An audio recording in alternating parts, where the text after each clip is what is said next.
waxaan doonayaa inaan ka naqdiyo halkan horta anigu waxaan ahay xisbiga wadani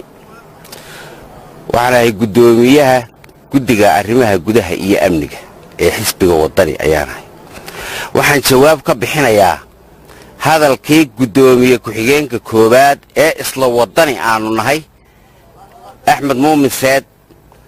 hadalkii ka soo yeedhay ee uu ku durayay cali waran cadde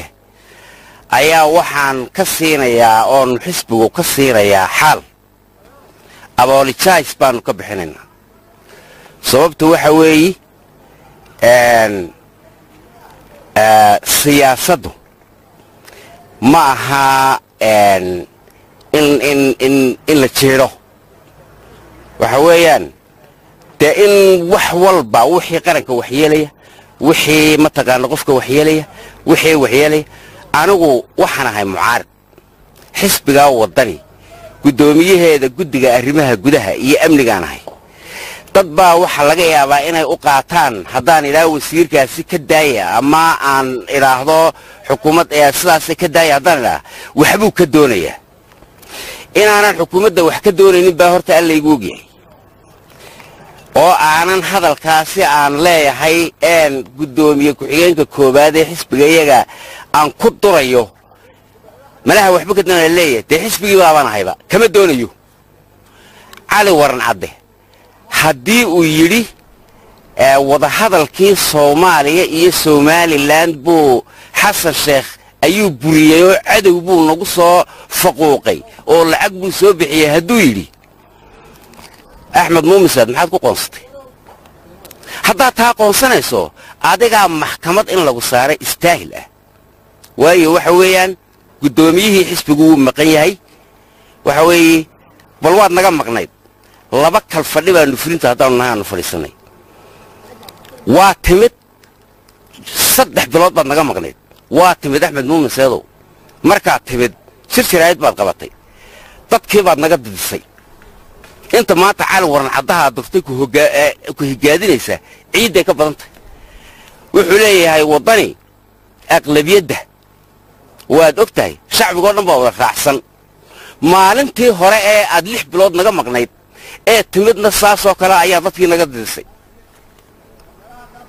waxbaa durtay waxa weeyaan markaa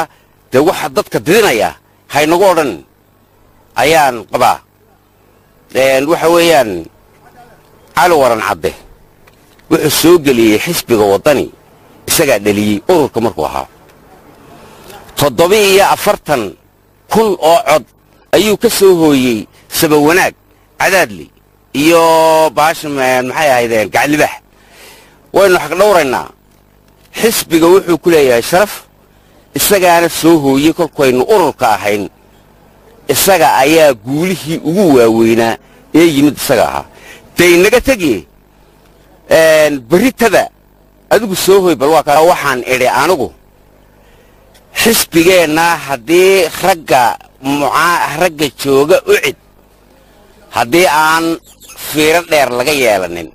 rag aan ogahay oo jooga haddaan fiiro dheer laga yeelan wadani god bay uga tallaabsan doonaan maantana anigu waxaan u arkaa rag fara badan oo aanu fulinta wada nahayna waanu sheegay qaarafkaan uga sheegay waan ka khudbadeeyey fadhigeennii maantana intay hoggii u qodeen ayay uga tallaabsanayaan wadani fartanna waan garanayaaye axmed muumin seedna muu odhan jirin teennii wadanina maba aha waxa weeyaan maaragtay waa tii jaarkeenna caagadda biyaha ahee buuxda iyo tan dhiman dee layskuma dhufto wadani halku taagan yahay waynu ognahay musharaxa ka iman doona maaragtay dee halku taagan yahay waynu ognahay musharaxiintii ka soo baxaysay halkan ucid dee sansmugooda siday ahaayeen waynu isla wada ognahay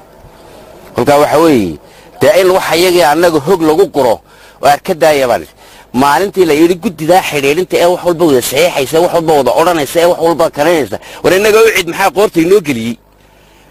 waxaynu ahayn 3 jibaar baynu codka shacbiga ka wadanaaye maxaa qoorta inoo geliyey ayaanu fulinta mataqaanaa isku haysanaa oonu qaar isku jeednay qaar igu raaceen يقان متقانا إما كذا وحن لا فرتين معها وحويان حدي وسيرك أرمها جذوه ويري حكت الرمعضة وكهلي عدوج ويري تاسع متقانا وين ما حد كون ستي أدوك أنا مو مسألة هذا محكمة إن لو تاجا وليبا مالنتي رئيس الوزراء Soomaaliya maalintu jawaabay iyo maalinta adigu jawaabaysa isku mid bay ahayd xaqqa ada uga dhooba ayaan anigu qabaa wadaniyada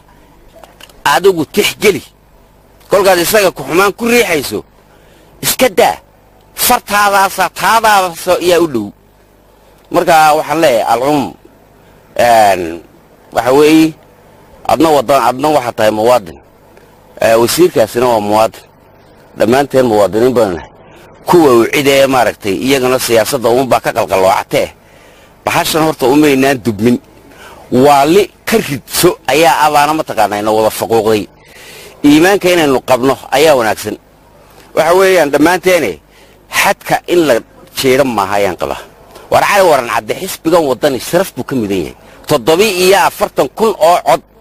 ayuu ka keenay sabab wanaag iyo cadaadley iyo kooraha mataqaanaa gacan libax ururkii ayuu xisbi raggii u soo halgamay ka soo dhigay buu ha ahaado xukuumi oo wasiir ha ahaado laakiin dibadda iyo markaan meel walba ku aragno wax mataqaanaa sharaf bay naga mudan yahay waanu naga mudan yahay oo isagu muu baabin adigu ma ogeeyna annaga oge isagu muu baabinin wixii baabiyay annaga ogeyn isagu wuu ogeey laakiin adigu waxa ma kala ogid ma ogeyn ba waxa weey waxaan leeyahay hadalkayga oo kooban cali waran cadde waxaan anigu ka leeyahay